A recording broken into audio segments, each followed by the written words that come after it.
तुम्हाला माहित आहे का भारतातील सर्वात खतरनाक 5 कमांडो फोर्स ज्याचं नाव जरी ऐकलं तरी सुद्धा दुश्मनांना घाम फुटतो। नंबर 5 गरुड कमांडो फोर्स। हे कमांडो हवेमध्ये युद्ध करण्यासाठी प्रसिद्ध असतात। हे भारतीय हवाई दलाचे एक विशेष दल आहे।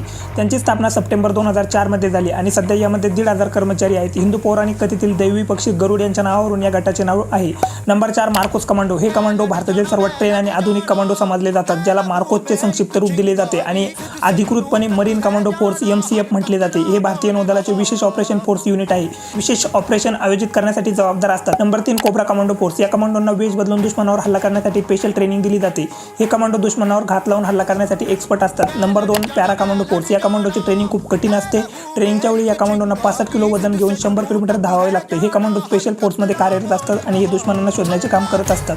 आणि नंबर 1 NSG कमांडो। हे कमांडो दुश्मनांना शोधण्यासाठी आणि देशात लपलेल्या आतंकवाद्यांचा खात्मा करण्यासाठी असतात। तर अशा सैनिकांसाठी जय हिंद।